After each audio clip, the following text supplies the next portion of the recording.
Well, that looks terrible. Let's fix this. All right, there we go. Okay, that was Antaeus live back in like 2002 or so. Just totally destroying, ripping black metal. So today we are bringing on the front man of Antaeus back then, and we'll be talking about his other bands as well. But first, let me bring on my co-host here, my partner in crime, Jeff. What's up, Jeff? Hey, good morning. We're doing this pretty early today, but Yeah, we are. We're trying to figure out time zones here, but we got it. We're good now. We're good. Okay, Hervey. I don't know if you want to be on camera, but it is on again, and I know Hervey likes to be mysterious, so I'm going to let him make the call if he wants to do this or not. Okay for the start. All right, that sounds good. All right, let's bring Hervey on. MKM. Let's do this. What's up? Hey guys, hey, that was a weird choice for the video clip, especially with the fuck up at the end. I don't think it matters.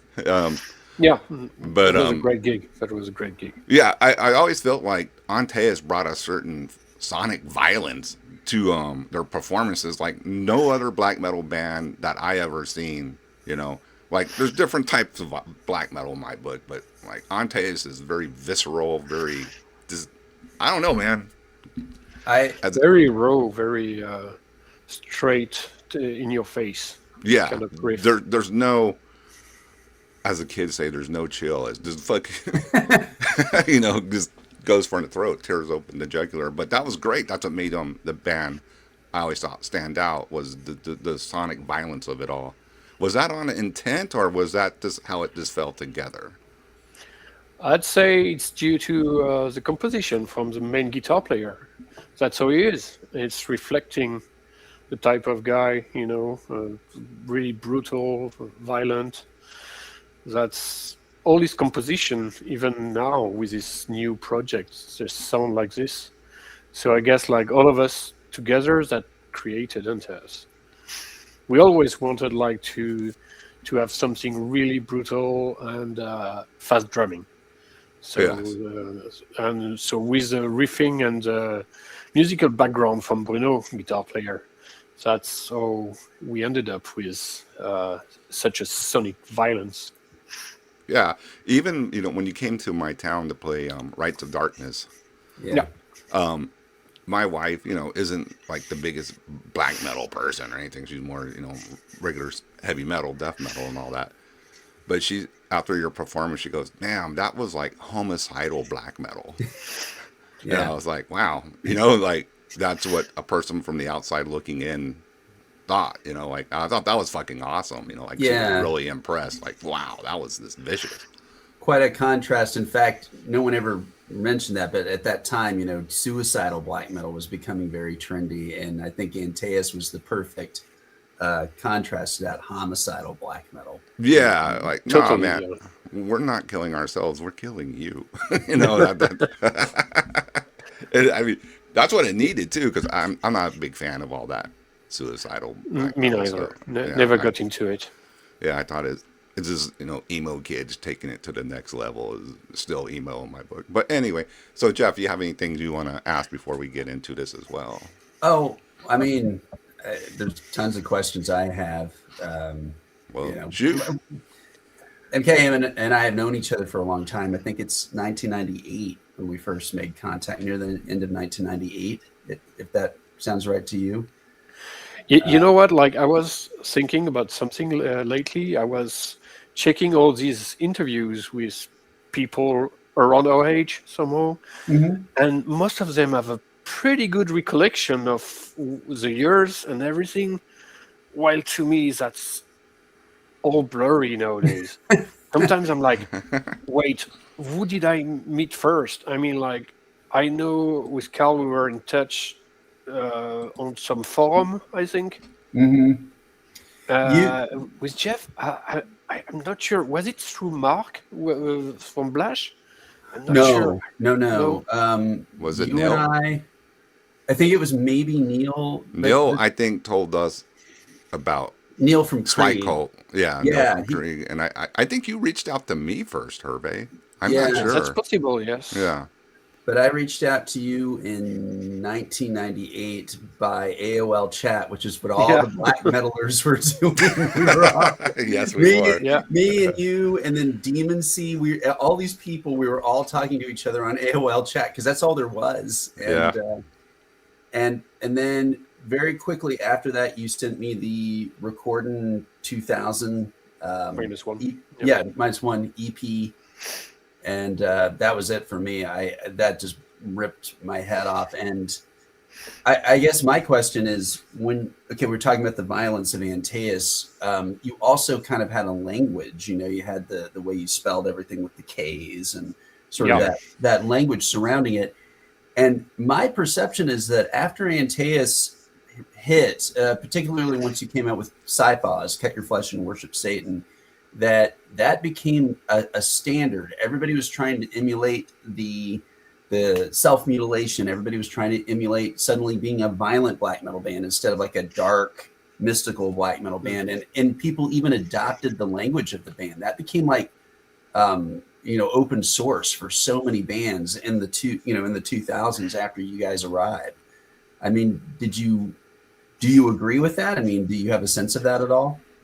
I noticed it, especially with a few bands that even mimicked the pictures we were taking and everything, even like using the same kind of artwork we had, requesting like the same guy who did our logo to do the logo for them. And I didn't really know how to feel about it because most of the times that looked forced. And I just didn't pay much attention afterwards because it would have been a waste of time. I know a guitar player was really mad about it, and I did try to ignore, especially since when we started, everybody hated what we were doing. I mean, like, we didn't sound like the Norwegian bands or Swedish bands. We didn't have such melodies. In Paris, most of the people were either looking for that or like the more like, Black Legions or the NSBM kind of bands, which were much more into heavy metal structure regarding riffs. So, yeah, it was weird because we didn't fit anywhere.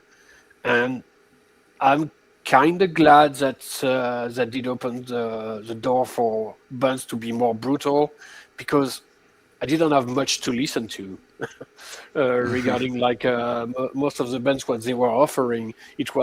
We had so many Darkthrone clone bands, especially from Germany, and some were really good, but one was enough, I'd say. Yeah, I was going to ask you about.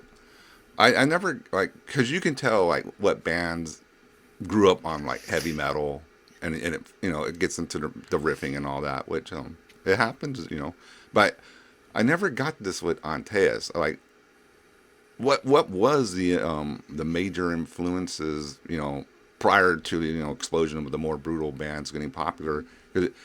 Were you guys more like just into like dark industrial music, or I don't know, because I never got like there's that heavy metal riff or influence in there. Am I on track or am I wrong, or what was this? I was myself really into industrial bands, but Bruno's composer was not.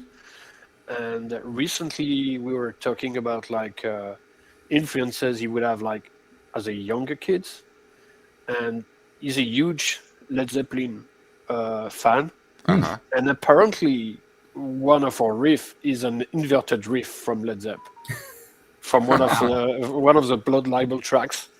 And when he played it to me, I was, wait, and I was so surprised. Yeah, and it's impossible to find out. I mean, like, I'm not that much of a fan of that band, so I didn't even knew the track when he played it to me. And yeah, that's his thing. Mostly from the death metal scene and the grindcore scene, like old grindcore stuff. That he was really into that. Lots of obscure US bands in that genre. Yeah, I think he started being more into black metal when he joined Antaeus, because he only maybe had 5 or 6 demos, not even album.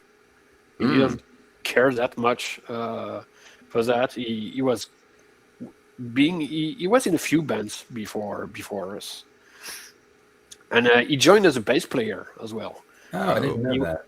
Yeah, he joined because when we had a first gig coming up, the guy who was with us did quit in last minute, and I knew like Bruno for a few years, and I asked him like, can you learn the tracks like fast enough? And he was like, sure. And he did his first gig with us because like all the bands he used to have were just, like rehearsal room bands, like not really aiming to release anything, but practice all together. Okay. Yeah, so that was weird because when he joined, I was like, you're really good. On stage, he was intense. And I did like what he did bring as a bass player. And I thought like it would be perfect for him to move to being the main guitar player. And that's what happened. Well, that was a smart move. Yeah. Indeed. Yeah. Yeah. I mean, it makes sense to me that Antaeus is effectively a black metal band through like a death grind filter.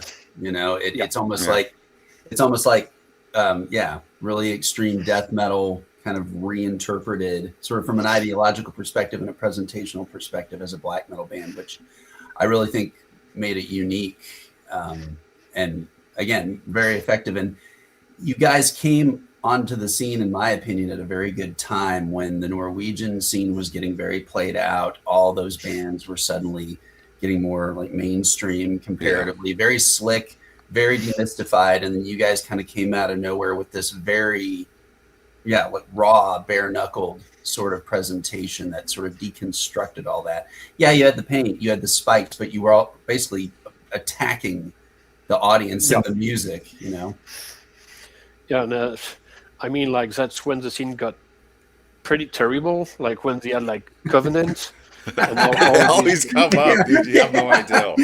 That's the band. The Matrix Sunglasses band, and that era was. It felt like all the people you would like see as inspiration at some point.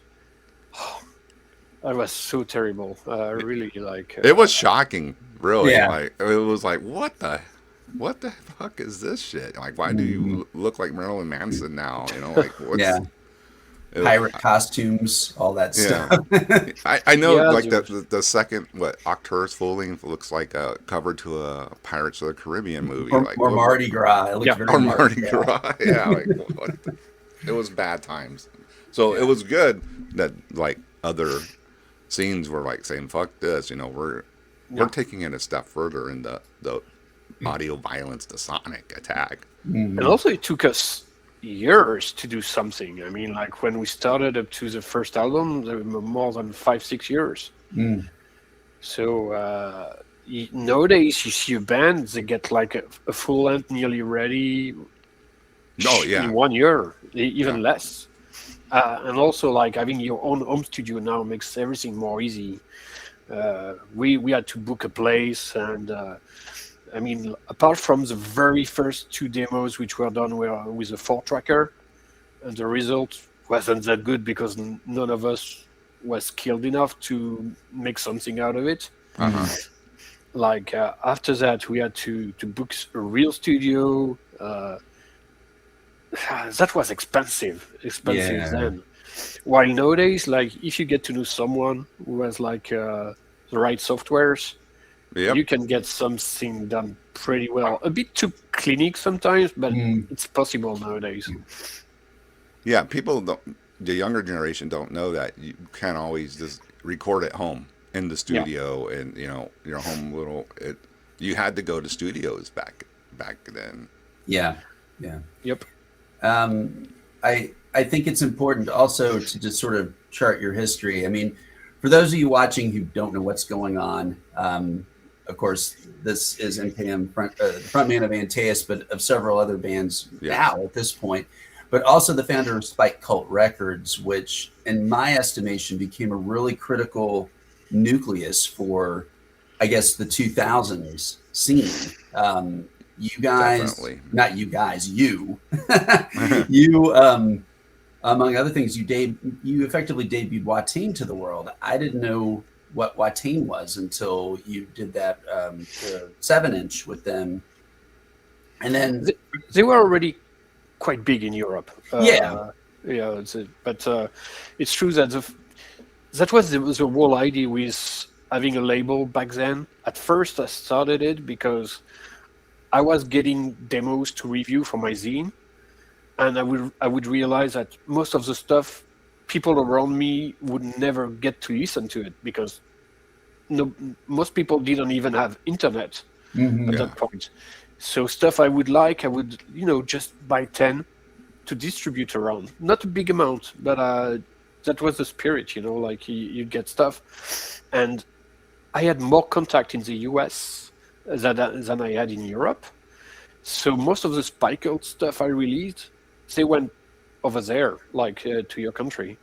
I didn't sell that much in Europe. Oh, I would wow. say I didn't know maybe that. maybe 10%. That wasn't much. Like people I would see at gigs, but outside France, nah. Germany, never. Like for instance, yeah, that was mostly the US or Asia. Yeah. That Now makes okay. go Let me ahead. ask them this. I remember I was shipping you Thornspawn demos, and I And the finally 7-inch. I finally just said, why don't you just dub them and you can just sell them and do whatever. But for me or for that band at that time, that helped us in Europe big time because I started getting like all type of messages from Europe. So first of all, thanks for doing that because that really opened the door to the European world for that band back then. So that was I always thought that was cool. That like it's just easier. Why don't you just double and print them and you can keep the profits? I don't care. And it really helped. That's why at some point in my living room I had maybe up to 4 double decks, and I was just like dubbing Dub it. demos. It made it easier, like you just send the cover if they're like Yes, the Xerox good enough. from the master. A master tape that would get worn out pretty fast depending on the quality of the tape. And yeah, that was.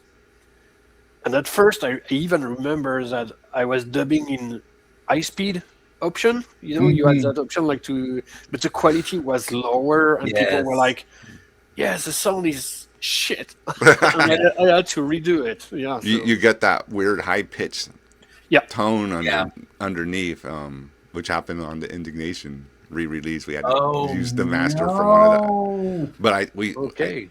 we will talk about that later. But I think we have a fix for that coming. So, okay, Jeff, go for it. Yeah, I was just going to say it makes sense to me because I feel like at the time when you guys were emerging with Antaeus and also Spike Cult was happening, I did hear plenty about it in the US for people in the know, and I had no way to gauge it in Europe. So I think the connection with Spike Cult and Antaeus and America was always there early on. I think we caught onto it more than anybody else in many ways. You'd spent time over here with Blash in Texas too. So those of us in Texas kind of knew about that. And so there was a little bit of familiarity there. And then I'd also say the same. You effectively introduced a Versafira to a ton of people in Europe. And I've always appreciated that. You got me talking to Eric from Watain, and then we ended up doing that tour together. Yeah. You connected a lot of dots for a lot of us. It's funny you say that. That was one of the people that reached out to me through the promotion from Spike Colt. was Eric way back when, like what, 97, 98 or something like that. Yeah, it would have had to be about 98, Yeah. I think. Yeah. So Yeah. I don't think a lot of people really know the impact that had on the scene back then. How, look at, That's the watching thing. now, like one of the biggest black metal bands in the world. It's like crazy, and no one would have thought that back then, like that was going to happen. But a lot of that can be attributed to your early, you know, promotions.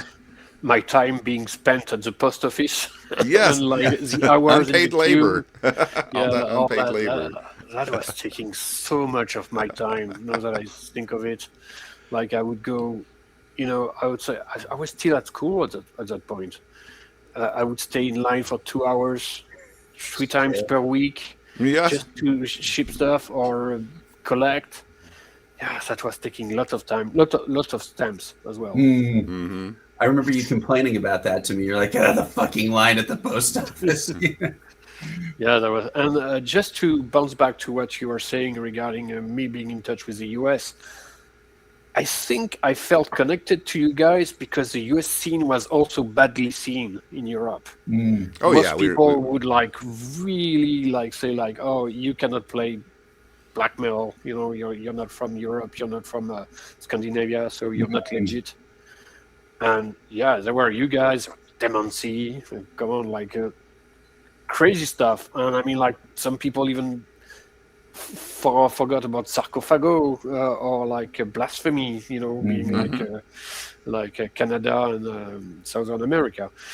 But yeah, that's why I felt like more connection with people in the US because we were like aside from the mainstream underground scene, I'd say.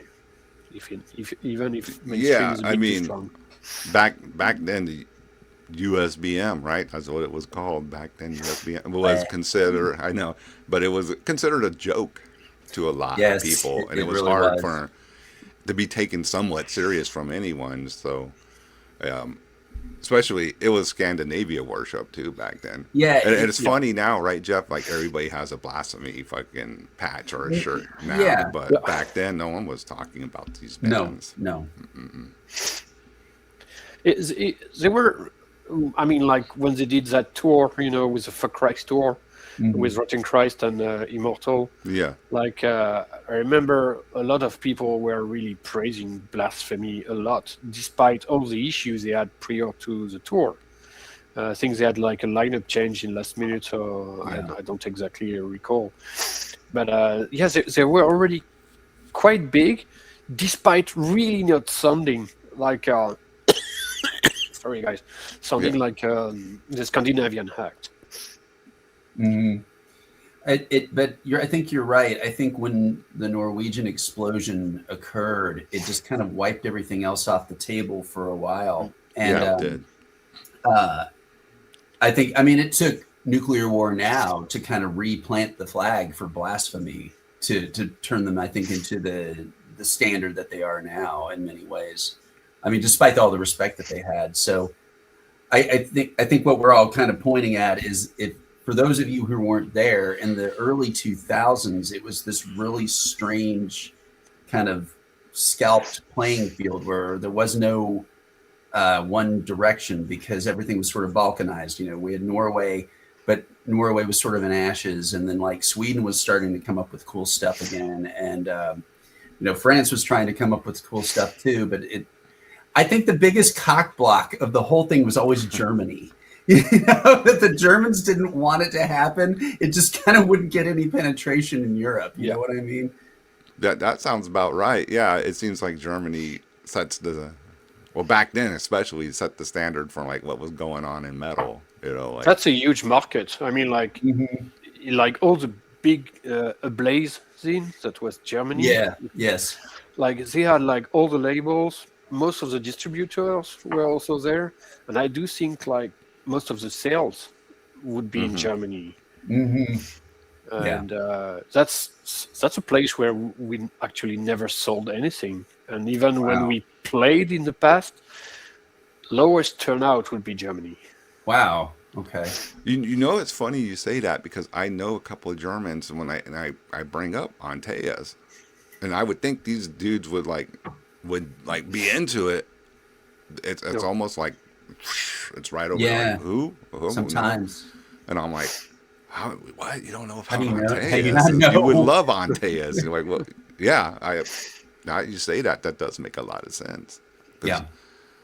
I'm not going to throw out names, but I was really surprised. Like, you don't know about Antaeus? That's like one of the best black metal bands that ever Yeah. existed. We Like, never got any exposures there, and when we toured, yeah, the only big venues we did was for that Xmas Festival series when it was with 6 Feet Under, Impel Yeah. Nazarene, Eight Eternal, Immolation, Yeah. and Yeah. Ragnarok. We were like playing just after Ragnarok, so very early. Of course, it was a great tour to be able to see Immolation so many days in a row as a fan. I loved that, but for the exposure of the band, it did nothing. I think we sold 10 shirts, Oh, and jeez. sometimes it was some of the venues were like 1,000. And so you do that for like 2 weeks and you sell 10 shirts, you're like, oh, God, what a waste of time. I do Yeah. remember talking with you, back then through that era, and Yeah. it sounded like you were not really happy with how it was going, and which rightfully so now, in retrospect. Yeah. Not being allowed to play in your own country in a great venue then, because since we were local and they didn't have like enough time, so Antaeus had to be put outside on that day. So we were in the venue, not allowed to play. I was like, oh. That sucks. Terrible. Yeah, that did suck, yeah. And I think it's unfortunately, I would say that your story is not an unusual one, and that it takes a lot of bands that are appreciated later. While you guys are like fully active, you have to take a lot of bullshit and like you mentioned Immolation. Immolation went through that for years, being Yeah. underappreciated, underexposed, not getting what they deserved, all that kind of stuff. And finally they plateaued and made it to where they are as far as being like an elder statesman band. But they took a lot of shit, and I remember that you talking about that with me. It's like Antaeus trying to get out there, trying to do more. Back like when, I guess that's back when you were on Osmos, right? Yeah. Yeah. And it looked like maybe something more was going to occur, like you were going to be the next wave, the next big Osmos band or whatever. And it never quite worked out that way, which was perplexing to me. But I think we got signed to Osmos at the moment when Hervé, the manager, decided to stop playing the game of promotion, like paying advertising in magazine. I can attest to this. Yeah, it's the same for you. you both guys were both on there, yeah. Yeah, so like I guess we didn't get like the feedback we should have had, because many magazines were like, we're not doing reviews, even if you send something. Not that we were really looking after that, but yeah, we were maybe 1 year too late being on the label. We got the album at the same time, right, with Soundspawn? Yes, I think we were released in the same, within the year, probably, right, around the same. Yeah, I think so. Yeah. That's true. Yeah, I think Thornspawn on Osmos did not go well at all. Same for us. That's why we it only did one album out of the three Yeah. we were supposed to be doing. Yeah. We had better luck on Baphomet, Necropolis, than with the Thornspawn. I think now, more people are interested in it, but I don't care now. But anyway, back then it was really a non-impact for us too much, Yeah. Yeah, totally agree. Sadly. Yeah, because you would think Osmos, it would have been like, okay, this will get to the right. Yeah. Yeah. But no, it was really kind of a non-event, and I was quite disappointed to see that. But I think the only one was Black Witchery. They were the only one out of that kind of era that seemed to break out. Yeah, they were the ones that did pretty good with Osmos, because they did sign a lot of bands at that time. Mm-hmm.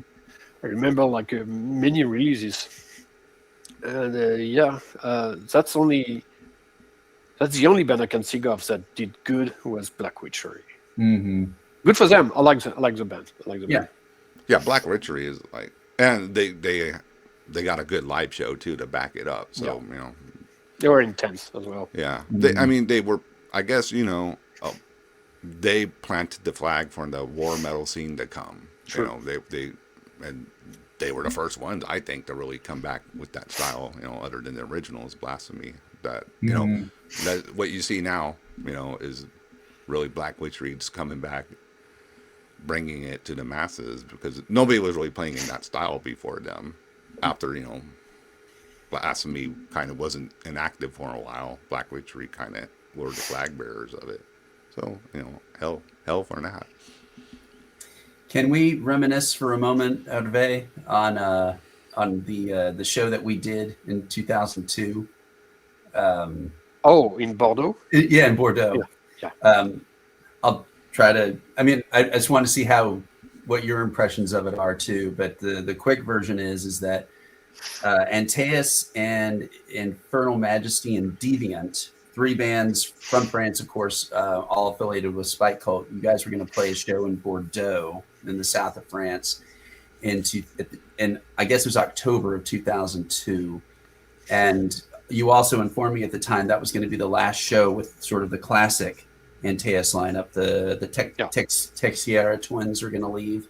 Yep. And Aversifera had never played a show with Antaeus ever. And I just remember we were talking on AOL chat and I went, hey, could we come over and play that show with you? And you're like, it's just a local show in Bordeaux. And I was like, yeah, but we want to come and play it.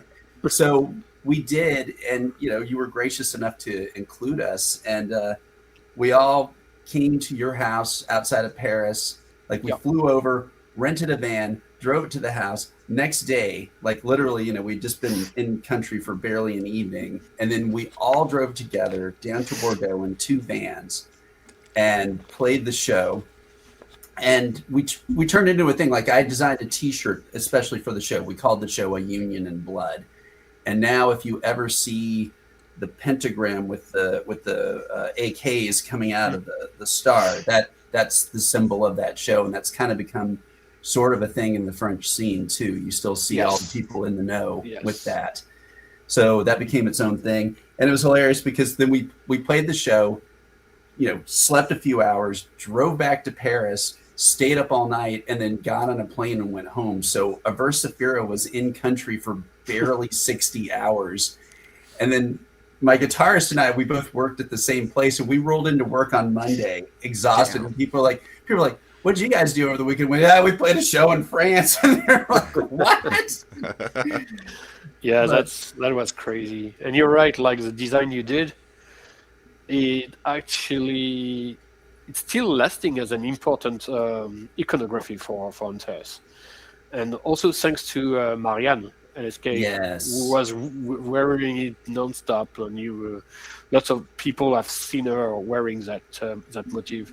Mm-hmm. And people, I've seen, patches being bootlegs. Oh, really? Of it, various one. We also did like a real version. I've seen the shirts being repressed also. Damn, I didn't know that. That's pretty killer. I mean, I like that. I mean, I don't mind if people do bootleg. I'm like, are you insane? You'll never be selling those. It's because it's expensive, to do such small, print run. Mm-hmm. But the fact some people were doing it, I took that like a great homage. I don't like the design myself. I like it. Yeah, I see that everywhere. Actually, Jeff, I didn't know that story. Yeah, that's kind of a popular image.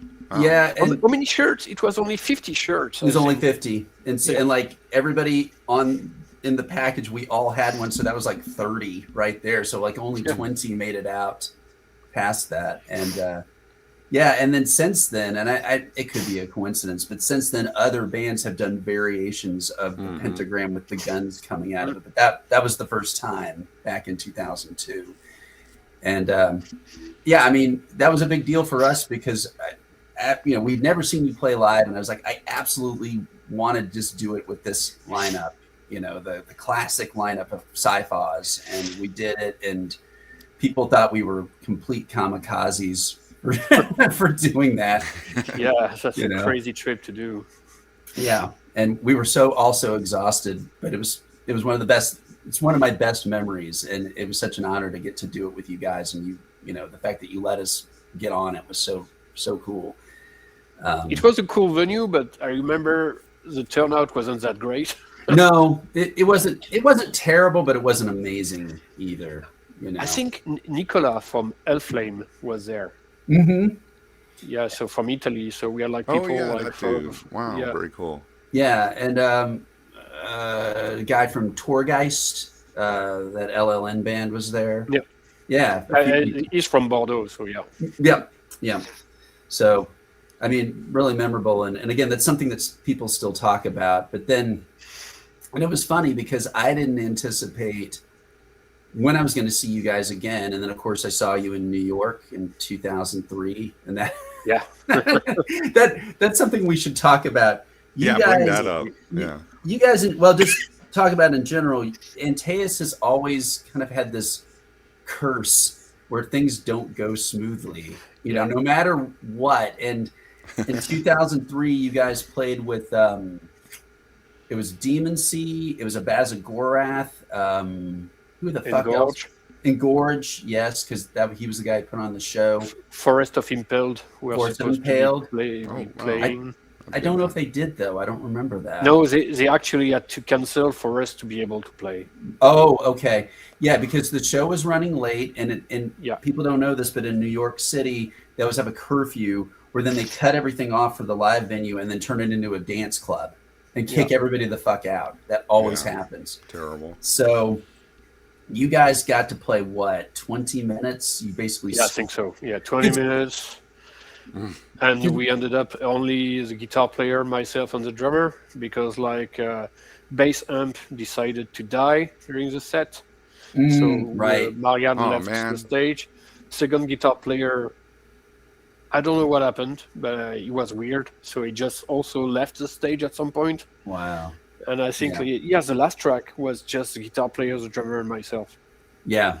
Rushing everything with the lights being turned down and yes. It sucked. And then the reason I'm thinking of that is because then when you came to play Rites of Darkness, and that was hugely anticipated, there were so many people there for Antaeus, and a certain band from Greece that I'm not going to name decided to take a really fucking long time. And of course, always with these handmade festivals, there's no stage management, so there's nobody on the clock going, you got to stop.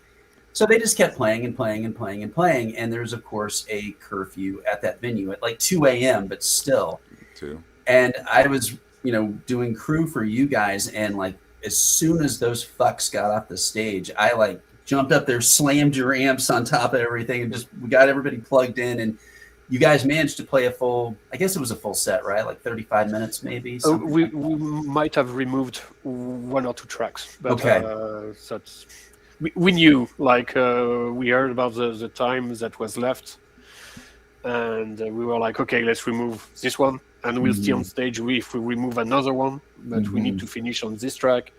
And at the moment that gig started, I don't remember a thing of it myself, because everything has been just like a second. It was intense. Yeah. But when I left the stage, I was like, did we do the gig? I mean, I totally, I don't remember a thing about it. It was just like such an adrenaline rush, and that was great, but so much tension, and I was so mad at the behavior of the other bands. Yeah, I do remember being in the crowd and the band prior, basically sound checking and taking forever to even start, and then playing forever. And I was like, well, I mean, they better not fuck up, Antaeus' set, because that's why I'm here, and I think a lot of other people are there. Oh But yeah. you guys totally, and I remember watching Jeff up there, like Yeah. just getting shit. And God look damn it, fuck, I was like, man. look at Jeff go. He's running this shit, trying to get it on. I knew what he was doing. He's trying to make sure it was on time, give Yes. the most time possible. But again, that set was so devastating, dude. Super Like, intense. super intense. Like, the most, and I've seen some pretty good violent, black metal bands, but that to me was like, yep, this is the top tier, this intensity. Just couldn't believe like the Yeah. level of intensity you brought to the stage. Yeah, that show gave everybody what they wanted. Yes. Yeah, and also it was like not everything went smooth for everyone for that fest. Lots of people were saying like it would be cancelled, like we should ask for like the plane tickets to be paid up front. And for us, everything went smooth. Oh, good. Yeah, so I have to say, like we talked in advance with the promoter. We did discuss all the way along. Maybe I was like being pushy on a regular basis, making sure everything would happen. But yeah, you have But to. no complaint on my end, apart from the day of the gig when we were just asking if it was possible, like, to get a drink, and the guy couldn't pay a drink. So that's the only thing when I was like, oh, that might go wrong afterwards. Yeah. But we knew like the place we were staying was paid up front, so at least we didn't have like what some other bands were facing when they had to pay for everything afterwards. Yes. Yeah, I did. Yeah, that happens to some bands. Some bands got lucky and everything, worked out for them, and some bands got the short end of the stick, big time on that situation. So I'm fumbling on this history. Was that your only American show outside of New York City? Oh, we did Maryland this fest afterwards. Right. Yes, that's right. Yeah. I wasn't there for that. Okay. And then we did the tour with Demoncy. On the West Coast. Yeah. Yes, which I couldn't make. So How did that go for you guys on the West Coast? That was pretty good. I mean, like, I have good memories of it. And also, I fucking love Demoncy. I mean, I did even like one of the vinyl pressing of Join in Darkness when it came out. And also like a split 7-inch. And having to do the tour with them was great. Really great guys. All of them. Like, he had, at that moment, like, younger guys. Yes. All of them were great. They were really great, all of them. So that made it quite an experience to go through. And regarding the gigs, yes, they were okay. I mean, like, we could have done better ourselves, but I would remember two more than others. I mean, Los Angeles, I was a bit sick myself. And I got a terrible sore throat by the end of the tour with the condition we had, with the van. We were driving, and there were like some hole on top of the van, and the rain would drip on me while I was still sweating from the gig before. And also there was no seat, so you were actually like sitting on the steel. Oh no! That's very old school. Yeah. Yeah, that's very punk rock style right there. Yeah. Wow. Yeah, all these guys, that's pretty much all they were. I mean, like, I've seen Jan recently. He's now in the band after Cerebral Rot, Corpusopal. I don't know if you guys heard it. Death Which metal is it? band. Corpusopal. No. It's on $20 records. That was really good. I saw them live. They were touring Europe with Undergang. Oh, okay. So that's kind of similar death metal, like very old school, which draws a surprising crowd to me. I hadn't seen one of those, how do you call that? Like old school death metal crowd of today? Yeah. Which is mostly hardcore people. Yes. Yes. And I was like, that's so weird. Like, it's guy from the hardcore scene wearing an entombed clandestine or left-hand pass T-shirt. Yes, that's going on a lot here, and Yeah, I've sure actually. is. People want to know what I'm on about, but I'll be yelling about how punkers are hiding out in death metal now, and they're like, "What are you talking about?" I'm like, "Look closely, you know." Yeah, that's it. I was really surprised about that. I mean, it was just outside Paris, and I think I only knew 2 people Oh, weird. at that gig. That happens here. I've gone to a couple of shows, and there's like nobody I know there. It's all kids, and they all have like just the punk hardcore. Yeah, even in San Antonio, like you'll go The to same some. as well. Yeah, you'll go to some show like, who are these people? Like, I've never seen them at any other underground metal show. Yeah, It's a different scene. Yeah. Good for them. Not really my cup of tea, I'd say. yeah. No, not the same. Why don't we talk a bit about the genesis of NED Records? I mean, I guess I never really fully understood your contribution to that. Yeah, is that like secret? Can we talk about that? Because I know it's like a very mysterious who's behind it label and all that. So It's not really mysterious. It's the thing is, I somehow got asked not to comment much about it. Let's say, so when the main guy started it, a lot of us did offer to give some help at some point or another, like just assisting with design, getting people in touch. Like I had the tape for the Salvation album, which was supposed to be released by Shadow Records, and Shadow Records couldn't do it anymore. We passed it along, and we did discuss also regarding Catharsis. And so all of us were involved, but there is only one main guy. And when everybody kept on asking, because I was writing a lot, on their behalf, I'd say, and people were assuming I was behind it, and they would also ask the main guy about it, and the main guy would never deny it, because he thought it was that made him feel like to create some confusion, yeah, that's good. I mean, for the making it mysterious, I always think that's good for a black metal angle to have that mysterious part going on. Yeah, but lots of us were really involved in helping in any way, because the main goal was perfection. I mean, to me, that's ultimate label. I cannot think of a better label than this one. Yeah, I always felt like, I mean, I know, okay, so it wasn't you, obviously, but I always felt like that label, Noebia, really took the paradigm that you first put forward with Spikekult and sort of expanded it to the most artistic version of it, I think.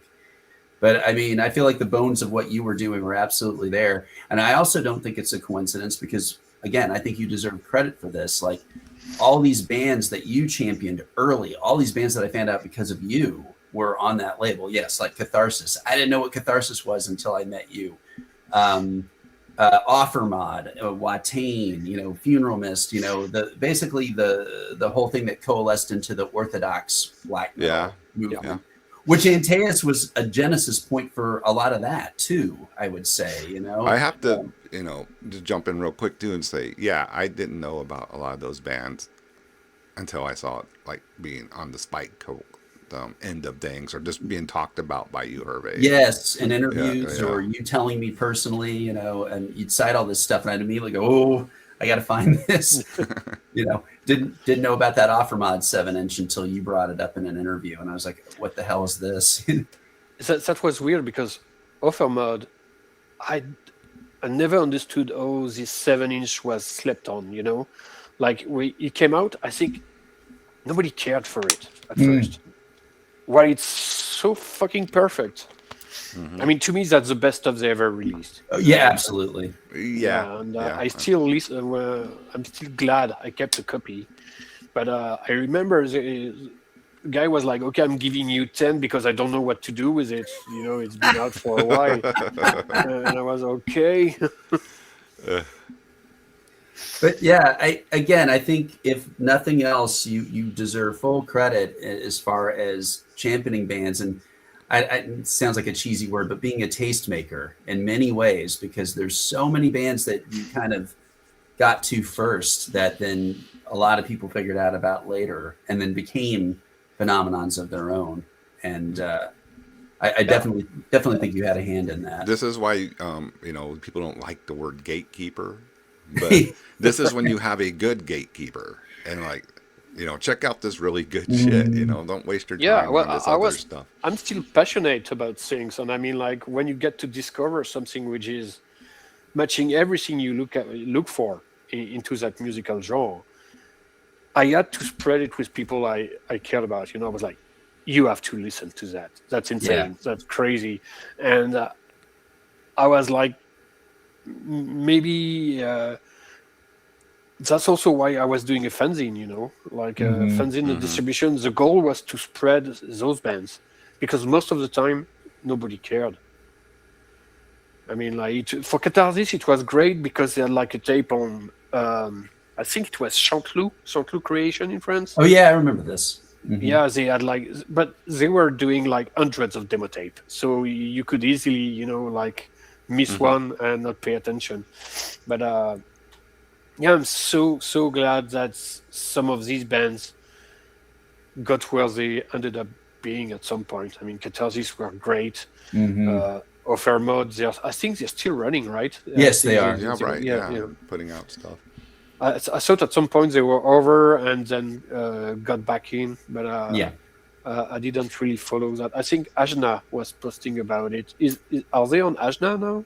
I think Ajna is co-releasing them, or something like that. Okay. Yeah. And thinking about that more, you've continued to do Spikekult sort of intermittently, just sort of, it seems like when something occurs to you that you want to release. Yeah. Now, remind me, when you put out your current band, Destruction Ritual, when you put that out, that demo on tape. On tape, was that a Spikekult imprint or?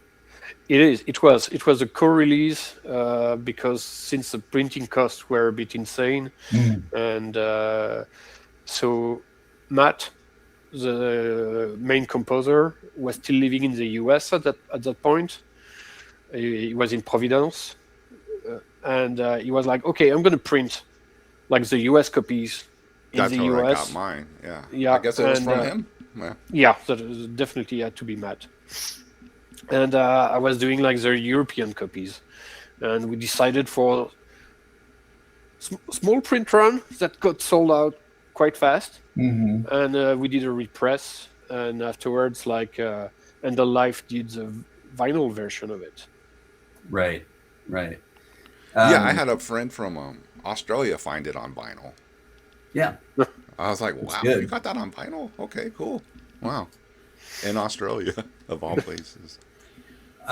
Maybe before we get into that, we still got to cover Aosoth. I was going to say, are you okay if you still got time to keep rolling with this? Sure, let's go. Okay. So I guess let's get back into it. Antaeus, you guys never officially broke up. No. But you kind of just you stopped effectively for a while, I guess, after Blood Libels, right? No, we did Condemnation. No, sorry. Well, you did Condemnation, but I mean, for a few years, your activity sort of waned, and around that's when Aosoth came to be bigger.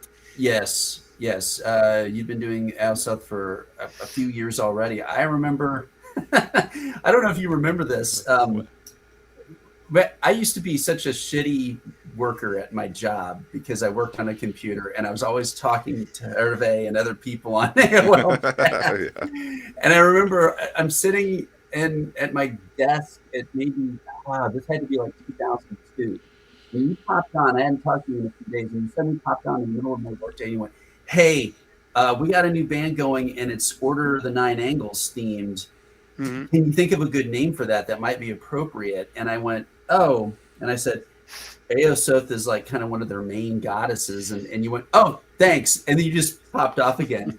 And then before I knew it, I don't know if it was me. I can't take full credit, but I did suggest that name, and then suddenly you're coming forward with the original. That's something I didn't know, Jeff. Really? Wow. Yeah, with the nine angels coming off. Yeah. Nine angels, not nine angles. Yeah, that's Eric. That's Eric. That Eric from Watain did. Yeah. There was a mix-up when we were discussing the logo, Mm-hmm. and he understood Nine Angels. Yes. That's why the logo went that way. And Kind of I like didn't even ask. implication issue. Where Yeah. people still call it the Nine Angels instead of the Nine Yeah. Angles. Yeah.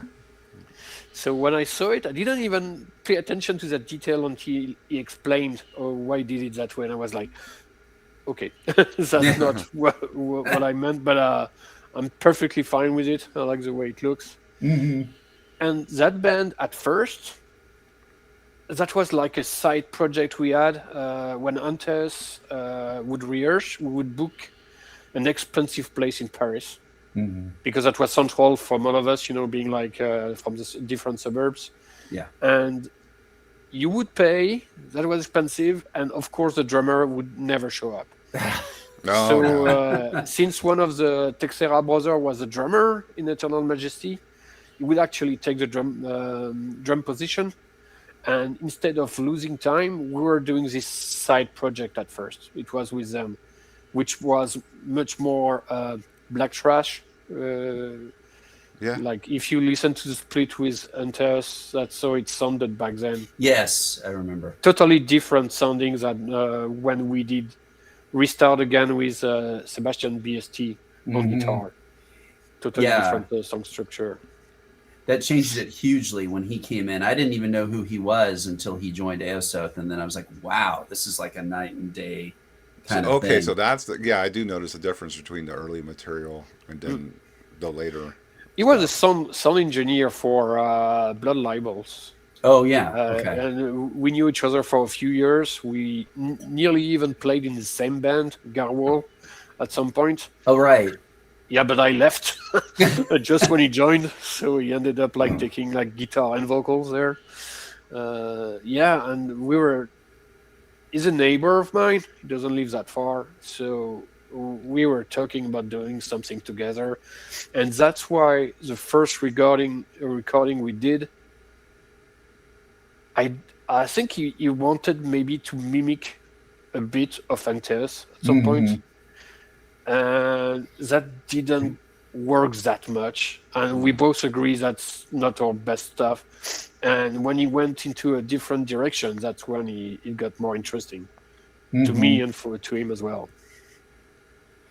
And I would say, yeah, it sounds like, when I think of the band, I don't equate it to Antaeus directly, but it's almost like if Antaeus kind of got lost in the void, and like the fundamental parts started to like float away from each other in a way. I don't know if that makes any sense. There's still, it does, yeah. Because it's much more exploratory the way you make the music in Aosoth, but then there's still an echo of that live presence, because I've seen you guys play live. I've gotten to do that a couple of times, which I'm very glad for, and it still has that same regimented sort of violence, but it's less chaotic. It's more almost like martial the way you present that one. It was and much more nightmarish, I'd say. It has something like a floating weird aura to it, and even different way for me to write the lyrics for it. And also, well, when you get older, there are like other matters you want to express through what you do, and it's a good capture of what was happening in our lives back then. That's why the third and fourth album are a bit painful to listen to, as far as I am concerned, because they do resonate in a way that brings back not the best year of my life, like regarding all excess and anything wrong you can do and wrong choices. Right. But I think it does express what was going on and he did it in a genuine nature, if that makes sense. Yeah, it's definitely like Jeff was saying, a more darker experience. Where I always thought Antaeus is a more visceral experience. You know. True. Yeah, yeah. That's a question I have, and this applies to both bands. Do you think it's part of just sort of the French mindset that is coming through? Because Antaeus is very violent, but it's a very emotional kind of violence, just that seething hatred. It's coming from it's not a detached place, it's a very emotional place. And I would say Aosoth is even more like that, kind of like what you're describing, but there's this, I wouldn't say I don't want to say it's sentimental in a way, because there's a lot of feeling in it, but it's not like weepy, but it's just there's a lot borderline. Yeah, that's it. To me, that's how I view it. It's very borderline. Yeah. Does being French figure into that factor at all, or is that just you as a person? Maybe it's more of a Parisian state of mind. Okay. You know, like There you go. Always kind of negative approach to things, and you know, like people say, like we complain a lot and so on. Yeah. Maybe that's true. But yeah, borderline is a term I would go with. The other in French would be a fleur de peau, which is I'm sorry, because I have to apologize for my English, despite having to exchange daily at work with people. Oh, man. Speaking in English for a long time, that's difficult sometimes for me. I'm sorry for that, for being a bit messy at times. Oh, you're doing fine, man. I think it's perfectly fine, actually. You Thanks. speak English better than some Americans. I'll just For sure. Yeah. Yeah, so yeah, I think because I don't really. Can you name other French bands that would have like kind of similar approach? Because like we have all these French bands being into you know, the suicidal black metal. Yeah. But usually their lyrical themes are totally different. Yes. It's really like either like gothic romanticism or whatever. Yeah, I cannot. It's really not think like of. it doesn't go into the void. To Yeah. me, like you just said, it's very gothic romanticism. Yeah. Aosoth, like it does take you into the void. You know, Yeah, it's Aosoth different. is highly parapsychological, I would say, and I agree. There's not a whole lot of bands coming out of the French scene like that, but I do find that most French bands, speaking as an outsider who has spent a lot of time amongst you guys, I always find that there's this maudlin undercurrent in every one of the bands that come out of France, and I feel like I always just kind of think of, you know, the wine culture and just like drinking a little too much and being like, you know, and Yeah, it's possible. I'm as you were saying, you're an outsider. I'm an insider, so maybe I don't see things the way people from the outside do perceive them. And, Yeah. to me, that's genuine, and that's how I want to express things. That's what I consider most important in art. Is you only have to create when there is an impulse for it. yeah, If it's not there, it's a waste of time. Yeah. yeah, and I guess that kind of coming back around, that sort of explains Condemnation, the follow-up album from Antaeus that you kind of made in the middle of things, where you guys had something to say again, so you said it, you know. Which was even more. I think that's the most primitive record we ever did. That's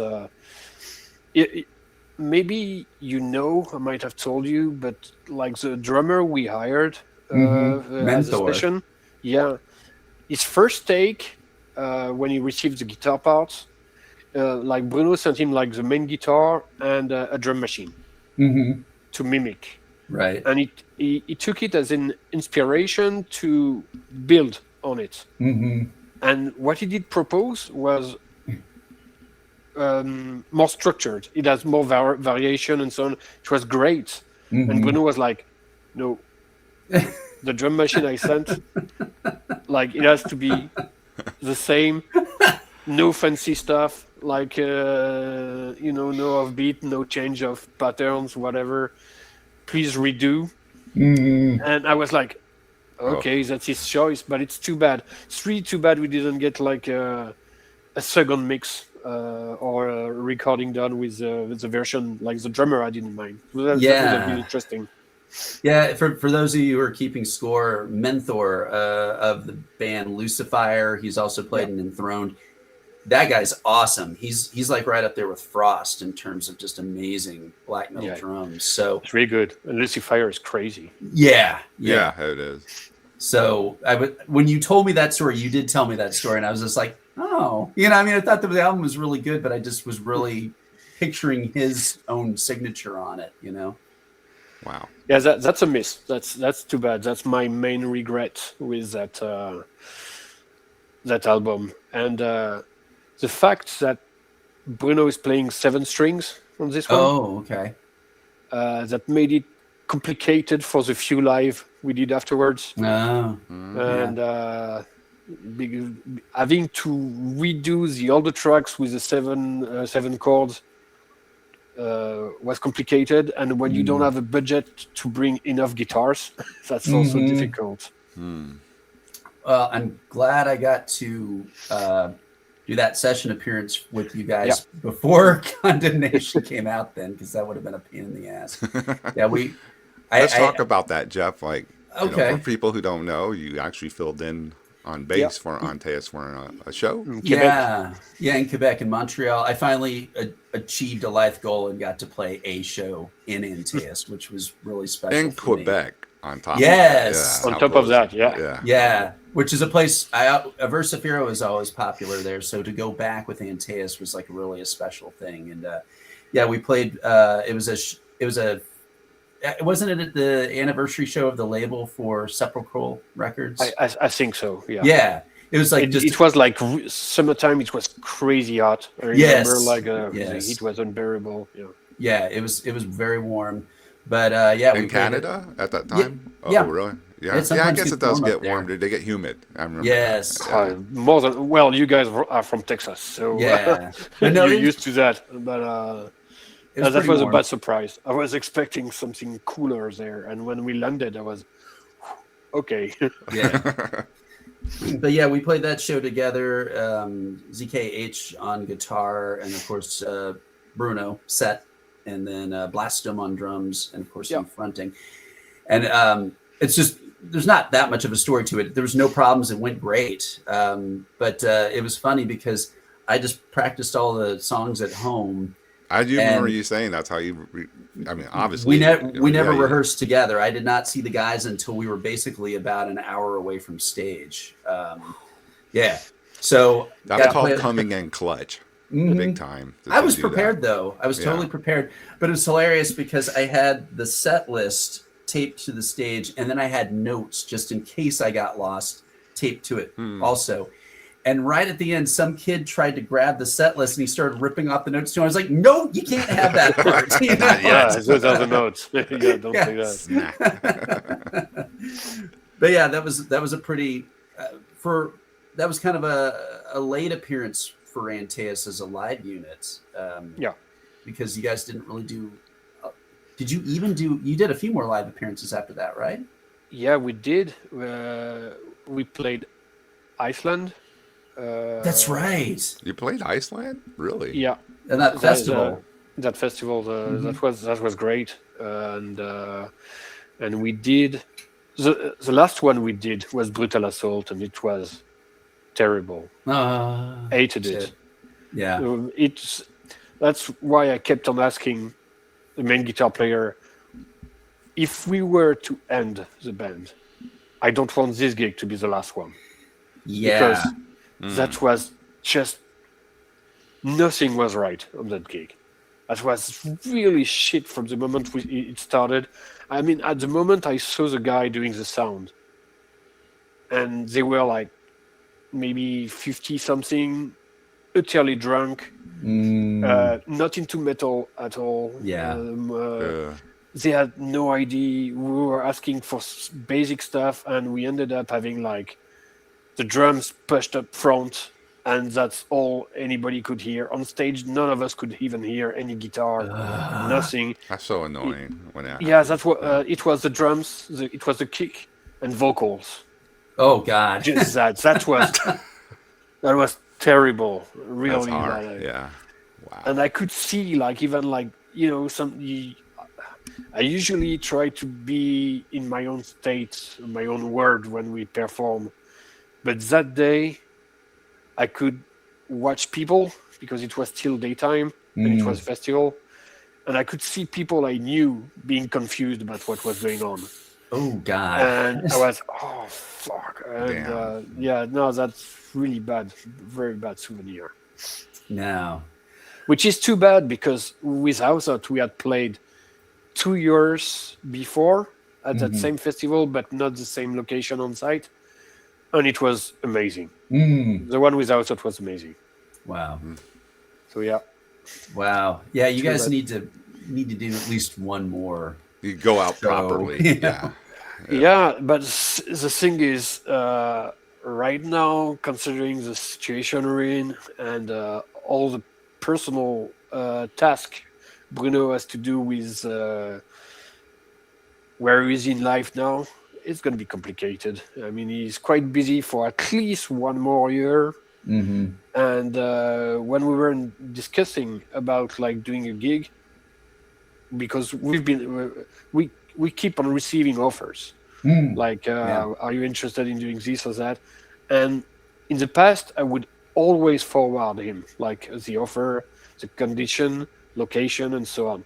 Most of the time, I knew because of his health issues, long flight, impossible. But some shorter distance could be done, and either he would never reply or it would be negative. So at some point I stopped forwarding, but he would also be contacted directly by people knowing him. And I remember he was interested in doing one in the Paris in a Paris venue, but he wanted like a specific lineup for us, because he didn't want to have to do rehearsal with new people. Yeah. And since the people he wanted to do the gig with, it was a no for me. So that didn't happen. Okay. But we'll see. I mean, he's even planning to build his own recording studio in his new place. So. Oh wow. Yep. Okay. Yeah. So there's a possibility we could get new music in the future, perhaps. I kept on saying for the last 3 years or more that maybe. No, I'm not sure, but he's working on it. I mean, like, why would he create like a recording studio and place if he's not planning on using it? And especially being so far away from anyone, I don't think there is much of a metal scene where he is to record small bands, Right. Wow. Well, I mean, anything's possible. We constantly see bands reignite and reappear. So, I don't count any. Yeah. I don't count anybody out these days. No. Yeah, but I mean, we are not getting any younger, and if he got his own health issues, I've got mine, which are somewhere a pain to deal with when you have to do like long distance travel gigs and shitty condition. I mean, being able to recover from sleep deprivation when you're 20 years old, that's easier than when you're 50.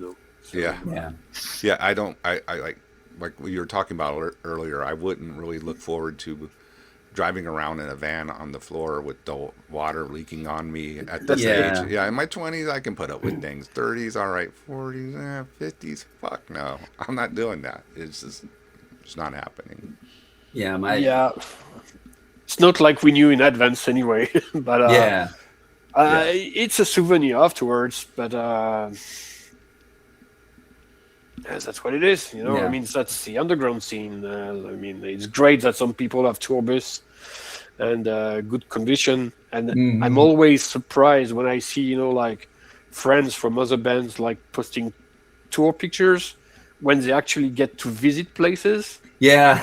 And you Can you compare, and you're imagine? like, well, apart from the highway stop and arriving at the venue a bit late and having to rush out afterwards, Hmm.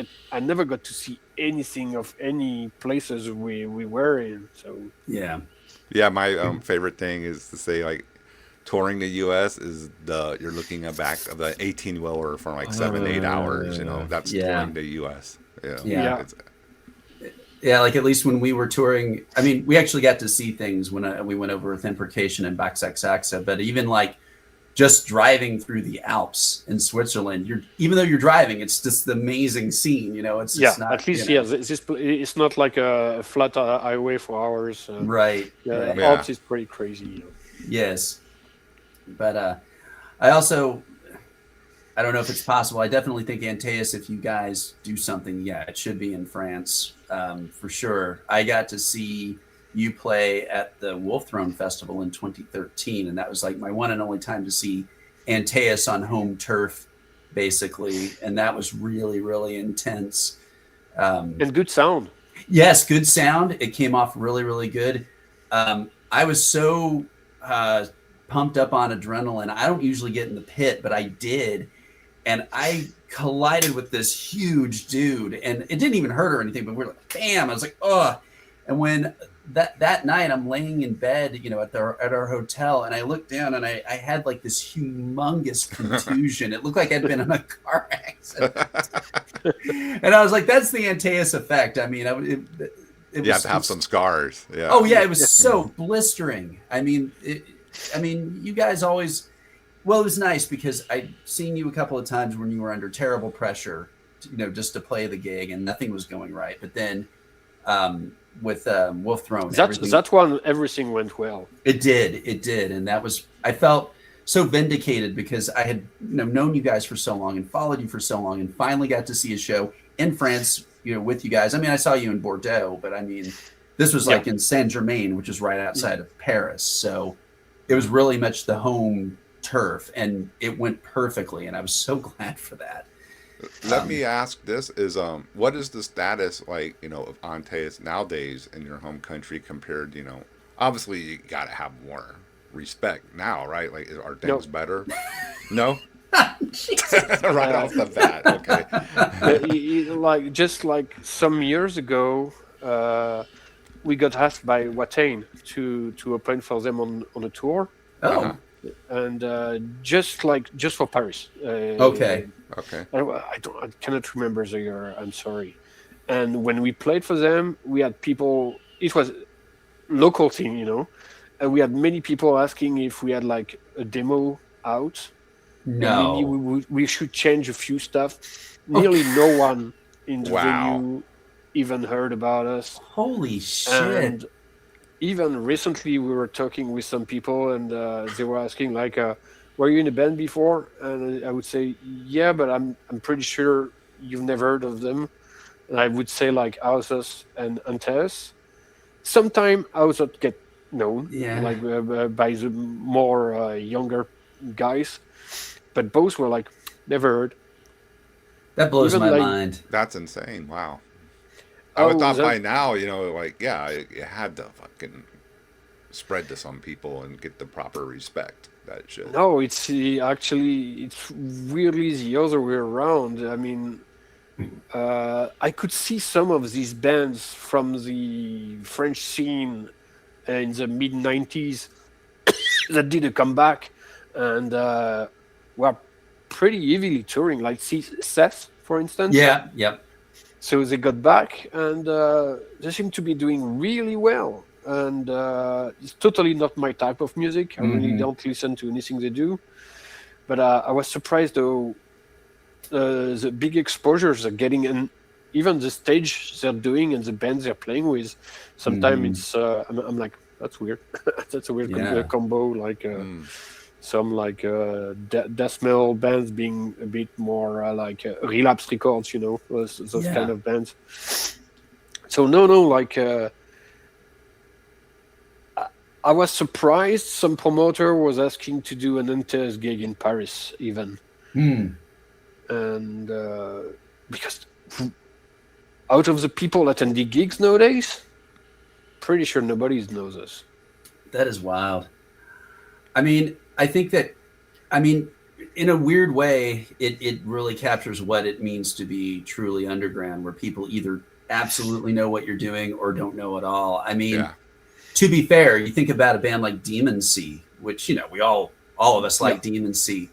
And there's tons of people, if I bring that band up to them, they have no idea what it is. Yeah, they don't know.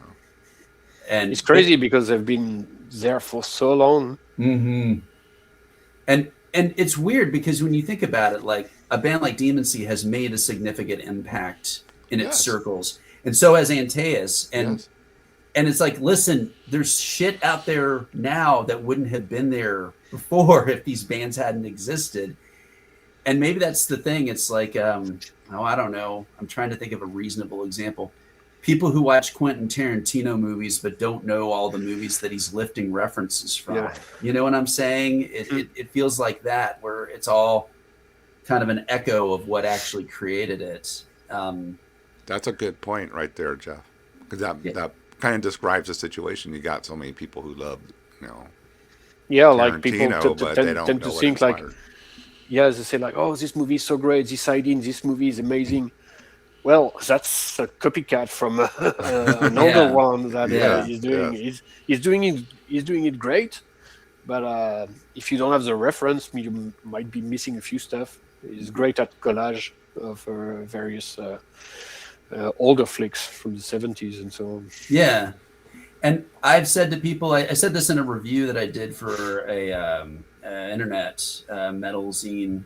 I was doing kind of like, albums from the late 90s and 2000s that you need to hear. And I listed Sci-Fos as one of them. And I said, even though there was people out there self-mutilating before Antaeus hit, it's like, I think it went, people were doing it a lot more, cutting themselves for Satan after you guys came along. And I really remember that in the early 2000s, suddenly that was something I was seeing, high visibility on. And I had not even heard about anybody really doing that tied to black metal until Antaeus hit. Yeah, that was never a plan either to have it as a the Cut Your Flesh and Worship Satan was mostly aimed to me, not to other people. Right. And so I don't know if you remember, but I had the father of a young guy was attacking me and wanted to bring me to court because his son would actually cut himself too deep. He didn't die, but he got serious injuries, and he was accusing me for being responsible of that. I vaguely remember this. This was in the early 2000s, right? Yeah. Yeah. Wow. Yeah. I did not know that. Wow. At some point, totally disappeared. I mean, I never got any news afterwards from it. Yeah, that's good. The lawyer probably said, you're not going to get anything out of this, so it just disappeared. Yeah, there was no money to get from me at that point. If he was expecting the band to be famous or something, maybe that would have go on, but nope. Yeah. Most underground bands finances are in the red. Should have sued Cradle of Filth or something. Yeah. Well, yep. That's different. Well, so that's the thing. That was a huge. I don't know if you'd agree with this, but that was a huge thing that sort of put you on the map as a persona, because you were known for your scars. Scars up and down your arms, pictures and zines and stuff. That was really heavily emphasized because that was so over the top for so many people. And I mean, I don't want to make too much of a deal of it, but if you haven't seen his scars, they are extreme, especially up on your upper arms. I don't remember. Did you ever actually cut yourself on stage? No, I didn't think so. There was a rumor that I was doing it, and people were expecting me to do it. Mm-hmm. What did happen is during one gig, I had like a recent scar that didn't heal properly, and with all the sweat and so on, that did reopen during the gig. But it was an older one. Okay. Wow. It looked pretty nasty, to be honest. Was that the burn on your arm? No, that was like a cut I had like on the upper arm. Okay. Okay. Wow. So, I mean, obviously, it's more of a personal thing for you than some Yeah. stage gimmick like other bands were doing it for. Yeah, because like I was so surprised each time people were complaining I didn't do it that time, and I was like, "What do you mean that time? I never did it." And the only stuff that did happen was getting my when we did this Drakkar festival in Vargem with Triumphator. Yeah, Triumphator, famous show. Yeah. And we had like Mad Max. I don't know if you remember this guy. Yes. From Canada. Yeah. Well, he was French, but he moved like to Canada. Right. And he was at the front of the stage, and at some point he was actually banging his head on my like steel toe shoes. So he was smashing his head on it, and then he grabbed my arm, and he was actually like smoking cigarettes and just like shh on it. Wow. Like, and he did a few during the gig, and I didn't really feel it at that moment. But cigarette burns when you end up like you go on your arms. That did a pretty big hole, and that's the only time something did happen on stage. Wow. But he was fucked up. Yeah, it was Mad Max. He was a wild one. Yes. Yeah. And I'd like to point out to everybody watching this that this was really the last era where I felt like black metal was truly dangerous and like a kind of a full contact sort of thing. People were actually bleeding for it, in one way or another. I mean, it was like that in the Norwegian era, and then it kind of got safe, and then you guys sort of reignited it, and like we were talking about at the top of the show here, you sort of reignited that violence and sort of upped the ante and brought that to the forefront. So yeah, I just think it's fascinating because that became, again, there were so many things that Antaeus, I think, brought to the table that became sort of industry standard for bands. That imagery, that language, the self-harm, and all that stuff that came from you. And of course, obviously from you guys, it was just coming from a very authentic place because that was you narrating your own headspace. And of course, Bruno was the one conducting all that violence from his headspace. And I think that this might sound stupid, but I would say you and Bruno are like the Mick and Keith of black metal, the two of you, just the impact you had, the component that you had together just as a team, and that sort of combination. And also the conflict, because we don't always get along. Antaeus was never a band composed of friends. Mm-hmm. Like we all had the same interests. We would get along, but that's why the drummer we had on Blood Libels actually did quit the band. Okay. Because he was really fed up with all the tension we had in within. Mm-hmm. Because he was coming from a band where they would actually, start fights with outsiders, like because they had a weird like punkish approach to things. They get wasted and start bullshit with people. Mm-hmm. While with Antaeus, the tension would be within the band already at first, and could then expand to anybody being around. But so it's never really resting, and that's why we did a good combination of two words. I mean, Bruno's creativity and my own approach being layered on top of it. Yeah. Do you say Antaeus couldn't exist without the negativism involved in? Wouldn't be the same. Mm-hmm. Very conflict Definitely, oriented. it had to be that way. I don't even see it happening any other way than that. Yeah. That's the only way it can be authentic. It has to have that. True. Okay. Kind of on that note, there's a quick little story I love to tell sometimes. When I first met Bruno in Ypres back in 2001, when I was playing with Krieg, you guys came to that show.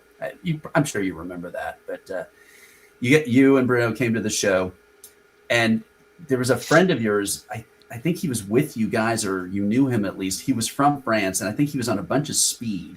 And I don't remember his name, but I had just met Bruno, and I'm sitting down to eat my first meal since I had gotten to Europe, and I was starving, and I was jet lagged, and I was in a bad mood because a lot of things were not going well with the organization of the situation. And I had this plate of spaghetti, and I started to try to eat it, and this other guy, and I can't remember who it was, he just suddenly like grabbed a fork and just reached over and forked a bunch of my spaghetti away. And I just looked at him, and I stood up and I picked the chair up, and I was about to hit him with it. And I didn't say anything. I was just like stood up. I was like, and like a couple people stopped me, and I just calmed down. And I think you even said, no, it's all right. He's just a little high or whatever. I think you tried to smooth it with me, and you did. But then I remember kind of glancing over, and then you and Bruno were talking amongst yourselves in French, and Bruno was looking at me and kind of nodding with approval. Yeah, most likely, definitely, that would be the case. And I wasn't. Go on. Yeah, he had no issues like getting a bit too fast physical with people when he would get mad.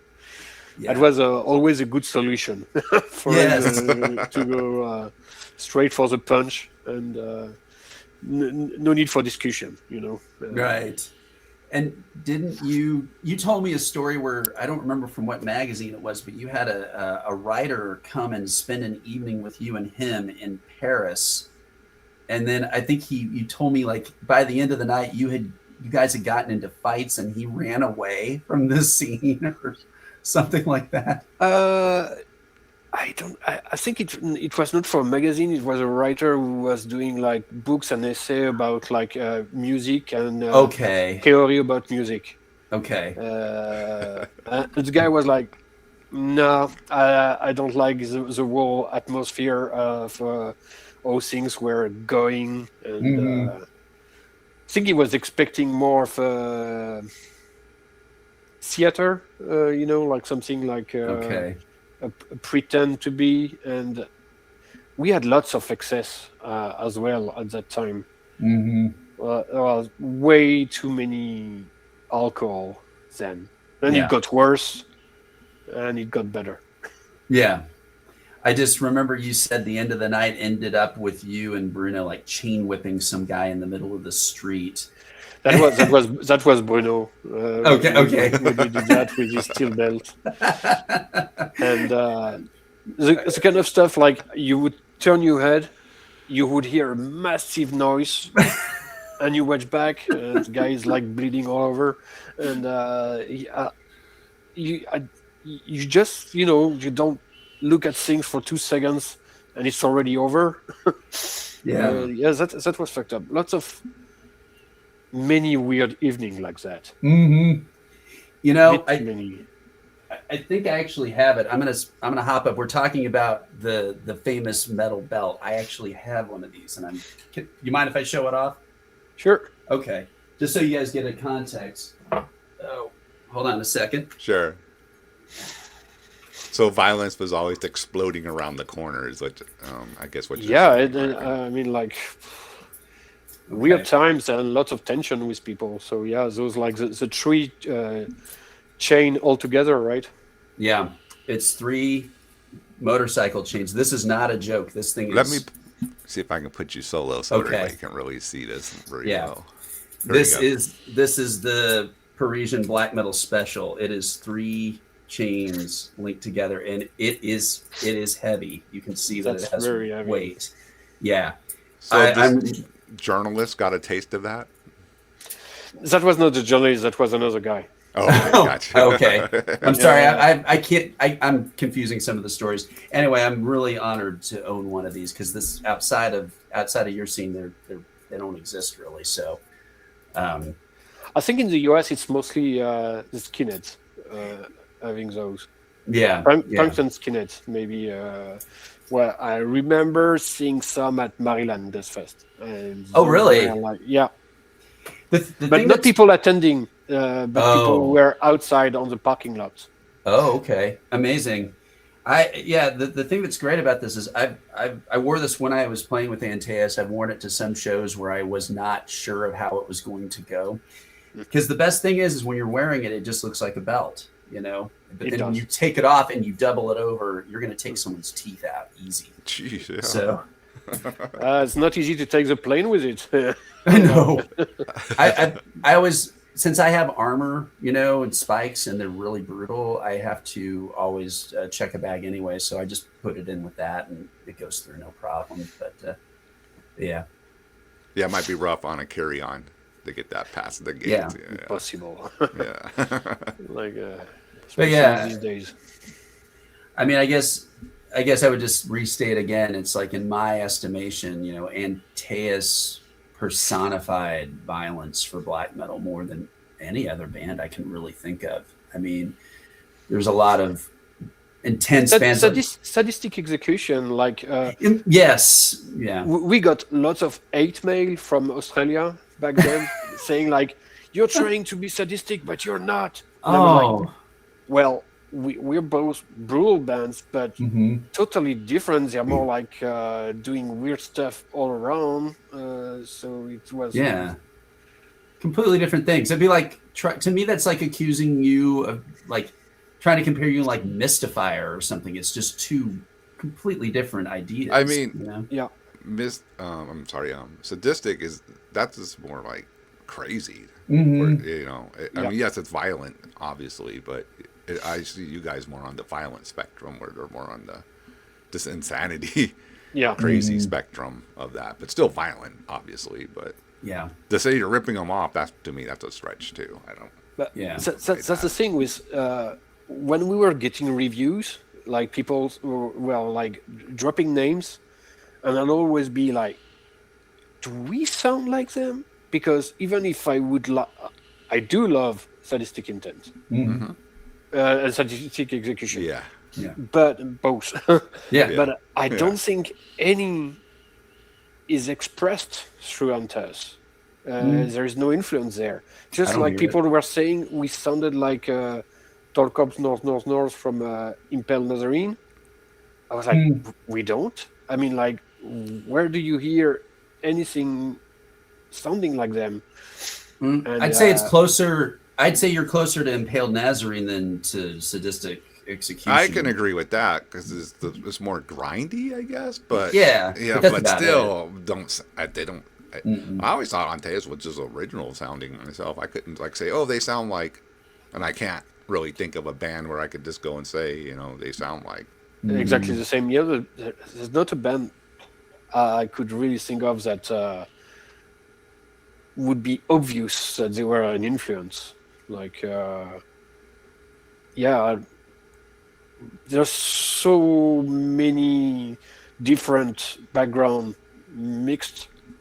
Even with the bass, when Marianne was in the band, like the stuff she had her own music background, which was totally different than what Bruno and myself were listening to.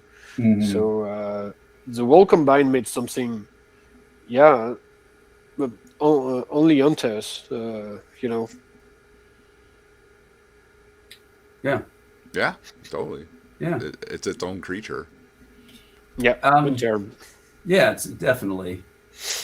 I guess now we should be talking about what you're currently doing with I Destruction was just Ritual. thinking that we got to talk about destruction ritual because Yeah. more people need to be aware of this as well. So that started also when so Matt was in Necroblood and I had co-released 2 of the 7 inches. It's a band I saw live and I really was into them. And then he moved to the US for a few years. He was working there, and he told he was still composing music, and he was with this guy Judson, and they had a few tracks lined up. Just basic ideas, you know, like it was just starting, and I was I'd like, maybe do vocals on one track at first. Mm-hmm. That's what I proposed. And he said, like, let's go for all the tracks. And I had more or less no choice about it. And it took a few months to get something going. And the initial working tracks, I wasn't too pleased with them, to be honest. I was okay. And when everything got sent to Sebastian, BST, and he started working on it, and we did add the layers, refine the sound and everything, then I realized, okay, we're up to something. Like, I think the demo is really great. I'm really into. I really like it. Yeah. And so we did that demo that got repressed afterwards on vinyl by End of Life. And then we wrote many tracks, and we took too long to record the album. So some of the tracks were really put aside at some point. I think they went up to 14 tracks being done, and we nearly dropped all of them. And we did the album that took too long. We had so many issues. From the guitar takes they were doing, so one in the US, one in France. I was doing vocals when I could afterwards from home. So that everything was done from home. That was at weird hours, whenever it was convenient for me. And regarding the drums, we kept on having bad luck. Like, first time we booked the studio, that got canceled because of the drummer. We had some issues. We had to wait a few months to have like another spot available. Then he went there, and the sound table actually died when he was recording. Wow. Oh, no. So the sound guy was like, okay, I need to fix this, but it's pushed again a few months. I think that process was already 2 years. Damn, I didn't know all this. Oh, that was 2 years. Even like for the artwork, because I had paid the artwork, and Benjamin was asking, is it going to be out? Because I completed it over 2 years ago, and it should at some point. I don't know.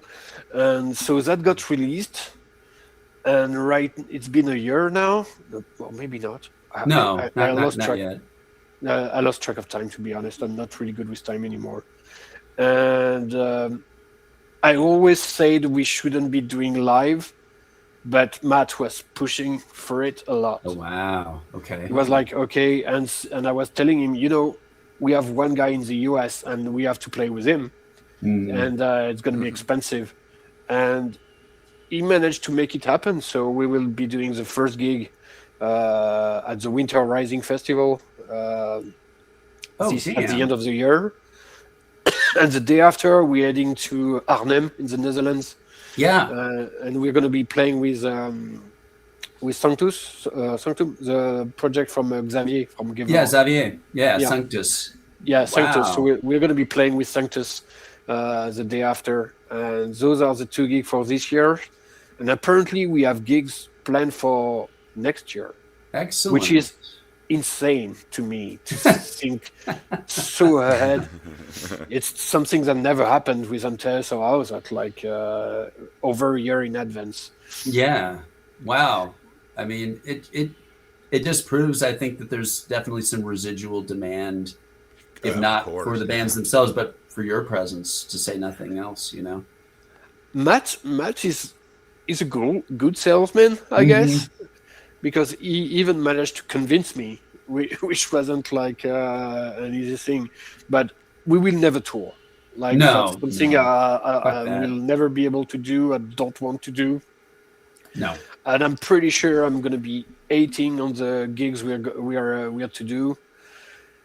But maybe not. We'll see. Yeah. That's the French optimism in me. Yeah. We'll see how that goes. Yeah, I'm past touring for the most part myself. I mean, it almost seems like it's just better doing one-offs. And settling on that than like trying to go out and play all these shows and just the money and the time, the loss of money that you could be making working or whatever. There's so many festivals in Europe. You could just play festivals one at a time. And you're gonna hit all these people that you would have seen touring anyway, and it's just more cost effective. Yeah. Some people are upset, like bands don't tour like they used to, but it's just so hard financially to justify it. At least in my eyes. And once you get past 50, fucking forget it. I'll quickly say it was so funny because when Imprecation and Box XX toured, everybody with the exception of like 2 people, everybody in the band was over 50. And none of them except me and like my drummer had ever toured ever. So they were all getting their asses kicked just from the drives and everything. We all did a great job, but I mean, I could see it on them. They're just like, oh shit, none of them had ever done more than a couple of shows in a row. And if you don't know how to do that, it will annihilate you. So yeah, there's no reason to struggle that way. And also, I can't imagine a band like Destruction Ritual having, we're going to have a big tour. We're going to do like 20 dates or whatever. It doesn't feel like that kind of project, And also, to be honest, having to deliver a black metal set, first, having to do it on command at a specific hour, that bugs me somehow. And having to do it each night in a row, I don't feel like it's genuine enough to be delivering what it truly stands for. I mean, one-off and getting to be in the proper mindset is already complicated. Having to replicate it multiple nights in a row. I always felt a bit ambivalent about it, and I wanted to try, but at the same point, a part of me was like, it makes no sense, and you shouldn't be doing it. And so, I always felt weird about that, about touring as a black metal band, especially when you convey specific messages. I can understand when bands like Behemoth, that makes sense because it's like formatted. Yes. It's nothing I like, but it's like it's machine, Yes. Checking all the dots and so like an assembly line. It's a product. And at the moment your work turns into a product, no, not for me. That's definitely not for me. That brings me to. Oh, go on, Carl. No, I was just say black metal. Like, if you want to do it properly, it has to come from a very authentic and emotional mindset. And I don't think you can replicate that, like you were saying, every night and under the circumstances that you tour under. It has it has to be like a special event, a special thing that it needs to be built up to. And I know like a lot of black metals tour, bands tour, like let's say like Marduk, they're authentic every night, but somehow to me, they after even just the time I was with them, touring with them, they managed to do it. Some people can, but I don't know. It's just Marduk is more. I would just say as an example, like the 2 bands I can think of that can uphold that are Watain. They managed to keep that authentic feeling night after night, and then Marduk. And I would say the thing with Marduk is like it's what you said, Hervé. Your message is not something that is like kind of meant to be repeated over and over. Like Marduk is a very physical representation, and they're getting up, and when you're watching them play, it's almost like you're watching a workout routine. And I'm not saying that in a bad way, but it's coming from a very different place. You're coming from like really deep within yourself and expressing ideas that are ephemeral and emotional in many cases. And it does, it seems like if you were doing that night after night, you'd start just be playing a role rather than digging and you keep yourself. making that authentic every night. That's a tough demand on yourself to do that. Yeah, it is, especially when you're very keen on self-criticism. So you're never satisfied, and maybe that's one of the points when you get to consider canceling such events because you know there is no possible way for me to deliver what I would like to deliver. And if it's not matching my own expectation, it's not worth doing it.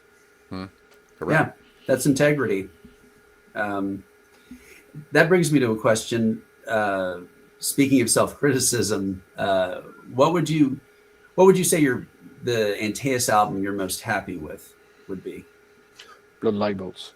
Okay, I would agree with that. I think that's a Totally. really successful To me, album. that's everything on it, every aspect went it should have gone with the other releases.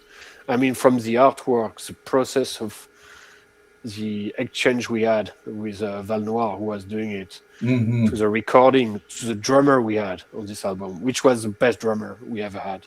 He's insane. Yes. Yeah. Yes. It was crazy. I mean, even the first time, we did audition a few when like the previous drummer was kicked out. We had good guys. Like we had the guy from Bloody Sign to do rehearsal with us. Dude was smashing the drums. I mean, I was blinking each time he was like hitting the cymbals. It was so loud. And then we had like Olivier ZVN that came, and the guy was really calm, really laid back. He went behind the seat. Bruno was looking at him, and he played, and it was like, okay, that's him. Right away. After one track, we were like, no, he's the guy. Yeah. It's perfect. All the gigs we did with him they were the best we did, I think. Well, we had also like the Wolfram Festival, but that was years after. Yeah. It's like one-off. But ZVN was just a perfect drummer. It's too bad that he stopped drumming afterwards. He totally stopped everything. Oh, really? Wow. I hate it when that happens. Yeah. And Totally went a different direction. He left France. I think last I heard he was in New Zealand, and he was working in media, like filming and so on. that's cool. I mean, definitely. I'm always sad when especially when a really good drummer leaves, because that's like they're so hard to come. the major loss. Yeah. But he has to do what he wants to do too. So True. If it's not in his heart, then why bother? Totally, he's right about it. It's just too bad for us. Yeah, because I remember. What was the German? Was that the German fest? Some live video came out one time, and I just remember you're playing Blood Libel's material. I guess it was around that era. It was just devastating. Yeah, I can't remember the name of or what year or whenever, but I'm pretty sure it was around that era. That the drum attack is just damn. Because the tour we did for Blood Libels, when he left the band, we had like a session drummer. We did a tour with Secret of the Moon. Yeah. That didn't go too well for us. Oh. I mean, Let me see if I can find it while you guys chat. Yeah. It didn't go too well, just in terms of the drummer, the drummer did okay during rehearsal. Not perfect, but okay. Death Cult Open Air 2011. That was crazy. That was crazy. But that was with Blastum on drum, if I remember. Okay. Oh, right. And he rules. So. Yeah, I thought that performance was really well, even just from a videotaped. Yeah, that was intense, and even if with being an open air is not easy when you play that kind of music, when it's very noisy, and also like it was kind of windy as well, so you would have like fluctuations in sound. Yeah. But that was great fest, great people, and a bit too far. the drive back each time we were there were tough on the body. You take a few days to recover from it. Yeah. Kind of following along on that, what's your favorite Aosoth release? I would say the third. Okay. Third and fourth. Yeah. My favorite. Yeah. Third and fourth. Third is more personal. Fourth, for the music, I'd say. Fifth could have been a good album, but I wanted it to be like not released because we had already so much tension in the band. I was like pissed at everyone at that moment, but it was unfair to the other, and BST was right to have it out because it's an interesting one. It's just not matching the atmosphere from the third and the fourth. Okay, well, I feel less guilty about feeling that way about it because it wasn't bad, but I just remember hearing it. I'm going, this isn't sticking with me the way the third and the fourth one did, you know? Yeah, it was. I do agree with you, and it does reflect how things did change within the band also, and also why we stopped. Yeah. It was mostly me quitting because I told them go on, but without me. And BST was like, nope, I'm going to do my own stuff because like people, might complain if somebody takes your place or whatever. And it was you first. So he went on with his own bands and they're great. So and it's totally different again. You can hear his guitar tone. I mean, the way he records and everything, you can tell he was the one doing it. But his newer output is really good. But I think he was right. I think he was right to rebrand and just to eliminate you as that factor because it's not Aosoth without you. And you couldn't be replaced in Antaeus either. Obviously, I mean, there's just they tried. They tried at some point. That was a long time ago, though, right? That was a long time ago, yeah. I didn't know that. They tried? Yeah. Yeah, they had a few guys coming in. It was when I was in the US. Right. I stayed Neil's place. Because, like, maybe they weren't... I know the drummer wasn't happy with me because, like, we kept on having, like, a bad reputation or whatever, mostly due to me. Being like blamed by so many people for being this or that, and he wanted like someone new to get more sales points, I guess, and that didn't do too well. Yeah. Now there's certain frontmen, as I know, I mean you probably know I know Jeff that there's no point of trying to go on without this person. It's too integral to the whole band and its concept. I agree, and it doesn't even matter. I like it when bands, I mean, this isn't true for Antaeus, obviously, because of your contributions, but I like it when there's bands out there who replace this really iconic frontman. They go, well, he didn't even write any of the music. None of this was his idea. This was my band. I was writing everything. It's like, yeah, but that was his voice. That was his presence. It doesn't fucking matter. It's not the same, But, as an instrument player, too, I do have to attest. Sometimes, they get rid of the songwriters, and you can hear a totally different downgrade in the music as well. For sure. So it's just best if you lose integral parts of your band, rebrand. Don't try to sell this as what it was. It's not a good idea. Yeah, I mean, I think any band that's good is always the sum of their parts, where they really shouldn't be able to afford to lose anybody. And it happens all the time. They have to replace people, but you gotta hope that it's still the core lineup that made it count for it to work. But again, I don't think. I think you definitely have an X factor as a front man, because if you're fronting that band, I don't think it can exist without you once that's happening. So, and not everybody can say that, But it's true that we had so many lineup changes. Like we had more than 30 people, I think, who were at some point or another in Antaeus. Yes. Some not for so long. Some just doing like a few months of rehearsal. Some just doing 2 weeks. Some doing gigs and not coming up. But it was always Bruno and I. So that was the core, as you were saying. Like you were saying earlier with the Rolling Stones comparison. Yes. Heavy it matters. Which is something I've never heard before, but seriously, I can't think of it, but it really to that point, it's like, yeah, in every band that I can think of, there's always like a couple of main guys that you can't replace. I mean, that's true in Marduk, Morgan and Daniel, you can't replace either of them at this point, things like that. But I mean, really, as far as just the band not even having a reason to exist without you or Bruno, that's Antaeus, But see, for instance, you were mentioning Marduk. Many people were complaining about Legion being replaced. Yes, I do think that was an upgrade. Really, like Legion, I did like on Panzer, but when we toured with them, I was like, I'm not too much into his goofy approach. Or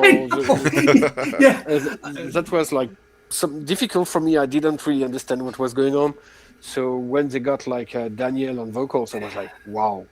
And having been friends with them for a long time and having worked for them for all those years, I can't lie at all. I saw them in the Legion era, and I wasn't into it. I did not like Legion's presence on stage at all. And I kind of lost track of Marduk in that middle period. And then when Daniel came in, I was just like, okay, I'm back. I'm all about this. So no, he was the best choice. Okay, I'm going to be the odd man out. I'll defend the Legion era.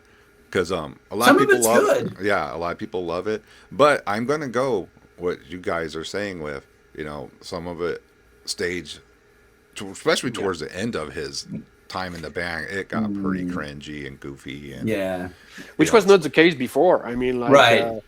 When he was in there, earlier it was, fine. I always thought. Up to Panzer, it was intense. And afterwards, But Daniel is a way more serious, he's personality than Legion was. He's never gonna smile at the audience like Legion was doing by say the end. We love you, thank you, we love you. Yeah, and no, that's not gonna. Or happen. doing Jim Carrey impressions or wow, kind of stuff. No. Yeah, I mean, I don't know. It again, kind of coming full circle. It's like I feel like. Your contributions to black metal, as far as also keeping it alive after it could have just flared out and collapsed. That is my feeling on it once the Norwegian scene was overexposed. But you and a handful of other people outside of Northern Europe really did a lot to sort of create a new foundation for what came next. It wasn't any one person, but your fingerprints are all over it. And I tell people that all the time. I was like, the one guy that people don't even realize how involved he was is MKM. It wasn't just Antaeus. It was just the things that he did in the background. And not just, you didn't like just Norway or Scandinavian. You were pulling bands from everywhere. Like this is the underground now. You really need to check these bands out. That really helped. It did help people find the right bands at that moment, or you would have been stuck with Covenant with a K. Yeah. No. But I really didn't understand the mentality of most of the people in the audience being narrow-minded. I think is good at some point, but the fact they would keep on praising, like a brand of typical black metal, all the bands sounding the same, and not having even their personal inspiration, or everything did sound fake. But just like I don't know, Jeff, if you visited any fest back then in Europe, but I would remember like people having ironed t-shirt, looking very clean and so on, and it was just a parade. I don't know if that's a term in English. And that bugged me. Like, I didn't understand that. I mean, like, that's not what I did consider the scene was supposed to be, and what did define it for me. So, I would like always push up front people I did consider like-minded, but having their own approach, and doing something which was true and yet sinister. Yeah. And again, anything you mentioned or put in front of me, I'll never forget. first hearing Catharsis, you had the Red Eye of Wrath demo with you in Neil's car, Neil from Krieg. That's another story too. Like me and Erica and Sam, also from Reversifera, we all went up to the East Coast and visited and stayed at Neil from Krieg's house with Hervé, who was up there at the time. You were staying over with Pat with Redstream. Yeah. Right. And we came, picked you up, and then we like drove all over. We went to New York City and like met up with Immolation and hung out with them. And you know, it was a really kind of cool event. But I remember we were driving to New York, and you had the Red Eye of Wrath demo. You put that in. I'm like, what is this? And you're like, oh, it's this band Catharsis. And you're showing me the cover.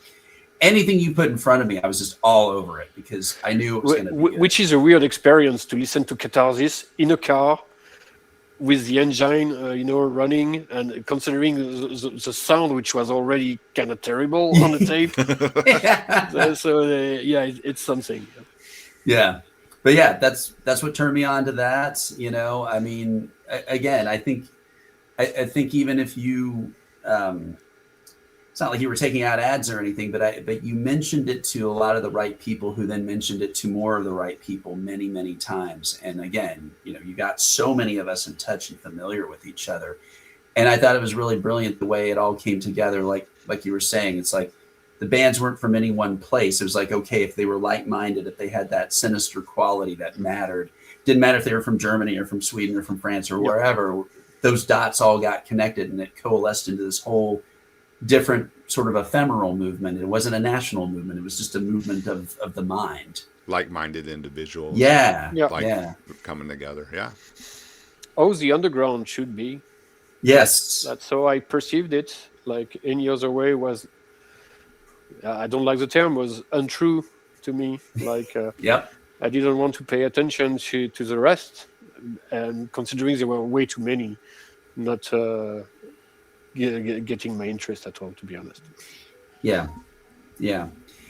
I mean, when you look back on it, I mean, black metal's still a thing. Remains overexposed. I still think the Americans mostly get it wrong, except somehow Antaeus is really beloved in America, despite. Yeah. No problem, man. And looking back and now looking at where it is now, where are we now? What would you say? Like, what do you think is going to happen, or how is this going to go? I have no idea. To be honest, I have no idea. And I used to think ahead in the past of possible anything possible. You know, I would have various option planned ahead, and no, I don't know, and I'm not even thinking about it anymore.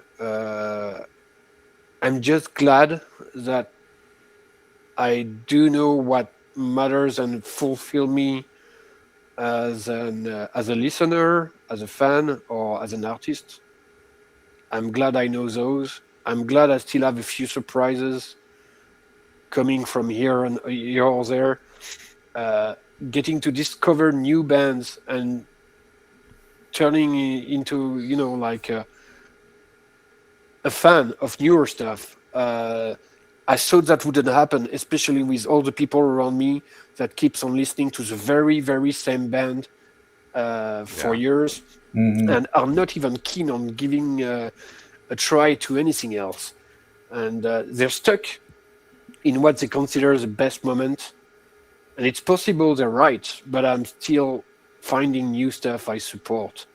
And as long as it's happening, there is a hope. Yeah, I'm with you on that completely. I agree. A lot of us, especially like older dudes like me, are like, we do get stuck in the past, but I do hear some young bands that just come out and just like, they have the spirit. Ned Rob, remember that? Yeah, that band from of Norway. Like everybody's mentioning this band lately. Yes, especially with that Infester. Yes. I saw that comment on your comment, and I was like, but but it's still good, to hear something good pop up from the younger generation. So Yeah. at least someone's getting it right. Totally. Yeah. Well, I I think think that's our time. yeah. And It is. is there anything you want to say about Destruction Ritual? You already covered the live shows. That's your current project, right? Yeah, it is. Every Considering Matt is very busy, he just joined Ritualization. Oh yeah. So yeah, Yeah. Oh, so he's okay. playing live with them now, and he has like all his other projects. He's working also on a new Impure Ziggurat recording, one of his band. So apart from the live, I know they were working on a new album, but it won't happen in 2 years. Mm, So like right now, like Destruction Ritual, it's only the upcoming live. We still have a few stuff to fix regarding this. We do know the lineup we are gonna have. Like it's gonna be Blastum on drums, session mm, drums. We're great. gonna get like the guy from Execration Rights doing bass, Good. and Good. Matt will do guitar, Mm, and Jetson from the US will join as main guitars for the cool. solo and so on. Heavy lineup Great. should be Yeah. great. Yeah.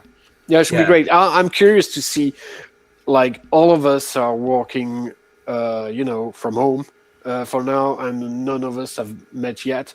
I think Mhm. this summer we'll all start rehearsing the set list without Jetson, Mhm. and yeah, and we will do a few practice when he arrives in France the week before.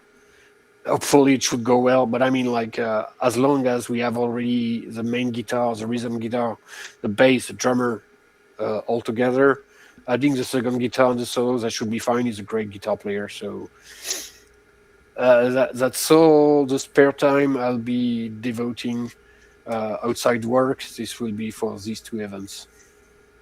Sounds great. Great. Yeah. Hey, Everybody, go ahead, go Jeff. on. I said, everybody look out for that.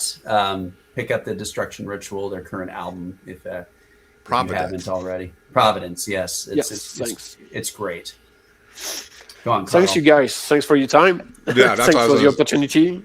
exactly. Thank you. Thank you It's for making yourself available to us. It's yeah, man. appreciated. It's good to talk to you. We're always in touch, but we haven't heard each other voice to voice in quite a while. So this is really cool. Indeed. All right, well, that's it then. We are done here. Hell's fucking MKM. Thanks for doing this. And I'm just going to play the outro and we're out of here. Right on. Thanks again. All Bye. right. Let me find this. There we go.